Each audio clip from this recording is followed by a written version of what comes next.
Details చూస్తే టీడీపీలో 4 స్థానాల అభ్యర్థులను మార్చారు. పాడేరు నుంచి గిడ్డి ఈశ్వరికి అవకాశం కల్పించారు. ఉండి టికెట్ రఘురామకృష్ణంరాజుకు కేటాయించారు.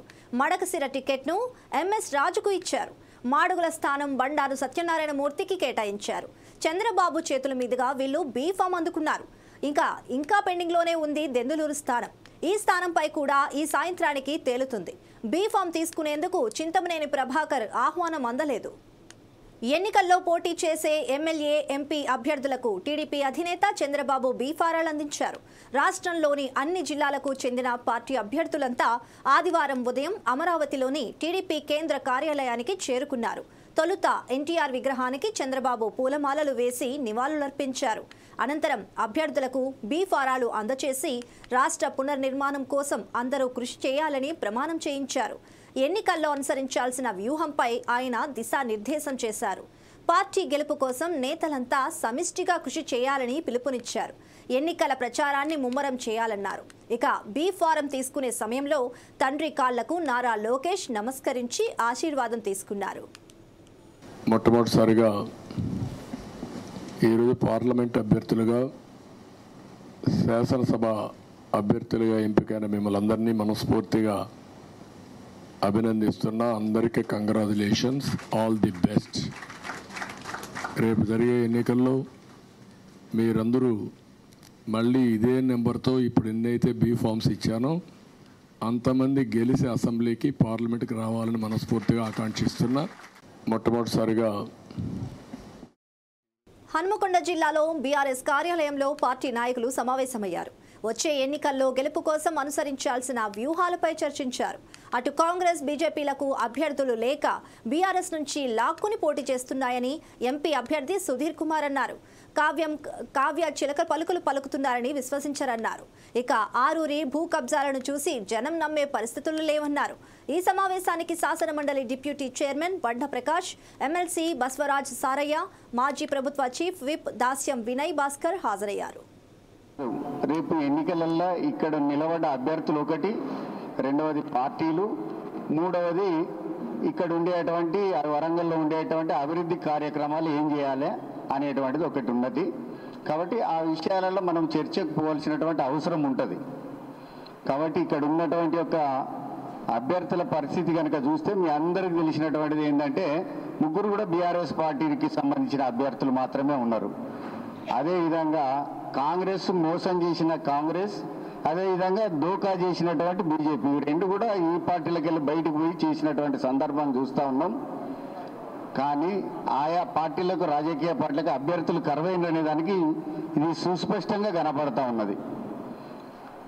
కాబట్టి ఆ అభ్యర్థుల పట్ల అప్రమత్తంగా ఉండాలి. కడియం కావ్య ఎవరైతే ఉన్నారో, కడియం శ్రీహరి గారి కూతురు, ఆమెనేమో లోపటి ఉంటుంది, చిలుక పలుకులు పలుకుతుంది, వెనక మాత్రం కడియం శ్రీహరి గారు ఉంటారు.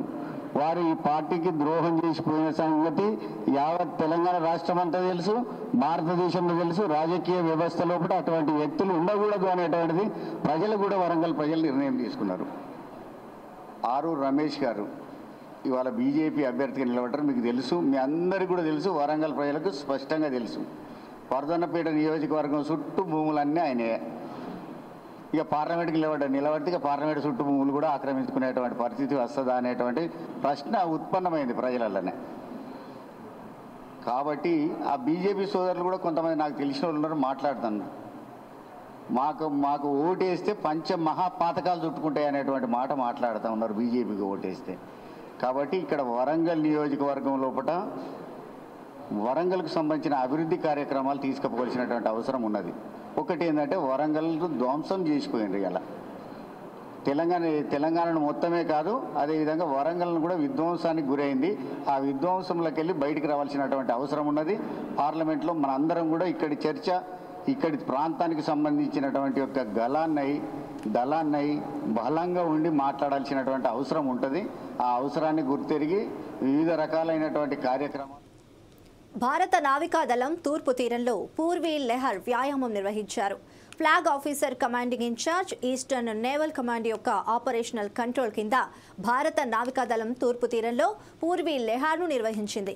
ఈ ప్రాంతంలో సముద్ర భద్రతా సవాళ్లను ఎదుర్కొనేందుకు భారత నావికాదళం యొక్క సంసిద్ధతను అంచనా వేయడానికి విధానాలను ధృవీకరించడం లక్ష్యంగా ఈ వ్యాయామం జరిగింది. ఈ కసరత్తులో నౌకలు, జలాంతర్గాములు, విమానాలు మరియు ప్రత్యేక దళాలు పాల్గొన్నాయి. కాంగ్రెస్ అగ్రనేత రాహుల్ గాంధీ అస్వస్థతకు గురయ్యారు. దీంతో ఆదివారం జార్ఖండ్ రాష్ట్రం రాంచీలో ఇండియా కూటమి తలపెట్టిన మెగా ర్యాలీకి రావడం లేదని పార్టీ ముఖ్య నేత జయరాం రమేష్ వెల్లడించారు. ఇండియా కూటమి సనాతన రాంచీలలో నిర్వహించనున్న ఎన్నికల ప్రచారంలో రాహుల్ గాంధీ పాల్గొనేందుకు సిద్ధమయ్యారు. కానీ అకస్మాత్తుగా అస్వస్థతకు గురయ్యారని, దీంతో ఢిల్లీని వదిలి బయటకు వెళ్లే పరిస్థితి లేదని ఎక్స్ వేదికగా ట్వీట్ చేశారు. రాంచీ సభకు కాంగ్రెస్ అధ్యక్షుడు మల్లికార్జున్ ఖర్గే హాజరు కానున్నట్లుగా పేర్కొన్నారు. ప్రధాని నరేంద్ర మోదీ పాలనలో రైలు ప్రయాణం ఒక శిక్షలాగా మారిందని కాంగ్రెస్ మాజీ చీఫ్ ఎంపీ రాహుల్ గాంధీ విమర్శించారు. సామాన్యులు ప్రయాణించే జనరల్ బోగీలను తగ్గించి సంపన్నులు ప్రయాణించే ఏసీ బోగీలను పెంచారని ఆరోపించారు. జనరల్ కోచ్లతో పాటు స్లీపర్ కోచ్లు కూడా తగ్గించారని, దీంతో రిజర్వేషన్ చేసుకున్న ప్రయాణికులు కూడా సౌకర్యంగా ప్రయాణించలేకపోతున్నారని చెప్పారు. మోదీ విధానాల కారణంగా సామాన్యులతో పాటు సంపన్నులు కూడా రైలు ప్రయాణం సాఫీగా చేయలేకపోతున్నారని మండిపడ్డారు. జగన్పై దాడి ఘటనపై వైసీపీ నేత హఫీజ్ స్పందించారు. ఎంత పెద్ద గాయమైనా జనంలోకి వెళ్లారు. ఇలాంటి సంఘటనలు జరిగితే చంద్రబాబు చాలా ఎక్కువ చేసేవారని, దాన్ని రాజకీయంగా వాడుకునేవారని హఫీజ్ ఖాన్ ఆరోపించారు. ఇలాంటి ఘటనలు బాధాకరమైనవన్నారు. ఇప్పుడు జగన్మోహన్ రెడ్డి గారి పైన దాడి, ఎలాంటి దాడి జరిగింది అనేది మీరు ప్రతి ఒక్కరు కూడా గమనించగలుగుతారు. బలంగా ఒక షార్ప్ షూటర్ ఎలాగైతే కొడతాడో ఆయనకు దెబ్బ ఖచ్చితంగా కొట్టాలా, ఆయనకు కన్ను పోయేటట్టు కొట్టాలా, లేదంటే ఆయనకు మైండ్కి పోయే నర్వ్స్కి దెబ్బపడి ఆయన ప్యారలైజ్డ్ అయిపోవాలా, లేదంటే ఆయన చనిపోవాలా అనే ఒక దురుద్దేశంతో నీచమైన ఆలోచనతో చాలా క్రూరంగా ఆలోచించి జరిగిన సంఘటన అది. భారత మహిళా రెజ్లర్లు వినీష్ ఫోగాట్, అంశు ప్రతిష్టాత్మక ప్యారిస్ ఒలింపిక్స్ కోటాను సొంతం చేసుకున్నారు. ఆసియా క్వాలిఫైర్ పోటీల్లో చూపిన అద్భుత ప్రదర్శనతో ఒలింపిక్స్కు దాదాపుగా బెర్త్ ఖాయం చేసుకున్నారు. 50 కేజీల విభాగంలో ఫోగాట్ కజకిస్తాన్కు చెందిన లారా గనికిచ్చిపై 10-0 తేడాతో ఘన విజయం సాధించగా, అంశు 11-0 తేడాతో ఉజ్బెకిస్తాన్కు చెందిన లోలోకోన్ సోబరివాను చిత్తు చేసింది. అయితే ఈ విజయాలతో వారు ఒలింపిక్స్లో భారత్కు ప్రాతినిధ్యం వహించేందుకు మరింత చేరువయ్యారు.